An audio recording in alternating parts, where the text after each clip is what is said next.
What's going on, everyone? Welcome back. It's time for another Pounds for Purrs workout, and it feels great just to be able to say that again. But anyways, I am doing squat and bench press today. So 5 doubles with each, just like I did with deadlift and the press. And I'm showing my primers again. This is a tall snatch, and it's one of my technique primers for a squat.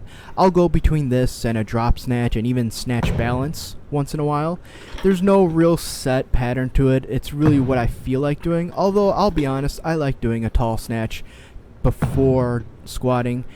No, don't get me wrong, I can use the drop snatch and do just fine. I do like the activation of the upper back though, especially to get ready for spinal compression, especially since I'm doing a high bar. And that's my preference. I really like doing high bar squats as opposed to low bar.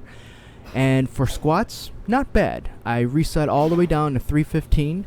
I left off before the lockdown doing singles with 385, and they were pretty comfortable. Starting to get a little bit tough, but very comfortable, much more comfortable than they ever had. So I'm hoping maybe as long as things stay somewhat constant that I can at least match my previous record for a single, which was 445. We'll see. I don't know. I don't want to push it. I'm just kind of living for the now and just being happy that I'm lifting again. But who knows what will happen in the near future, mid future, far future. But I'm happy to be under a bar. I am mostly satisfied with these reps. 315 didn't feel ultra heavy. It felt decent. I did have to make sure that I was locked in as much as possible. But for bar speed, it's alright. It's subpar from what I'm used to, but that's okay. Alright, so push press. I like using the push press as a primer for my bench press, and that goes for either the incline or flat. But especially for the incline press, which uses considerably more anterior deltoid, I like to use something like this to prime the shoulder. That way it really cuts down on the risk of injury, and it gets the shoulder ready to go. So when it's needed, it's actually already warmed up, the blood's already flowing to that area, so it just helps make the bench press a little bit easier, a little bit smoother, and warm-up sets for the bench press are very comfortable, as opposed to having that being your warm-ups. But I still did warm-up sets, and then I went all the way down to 225.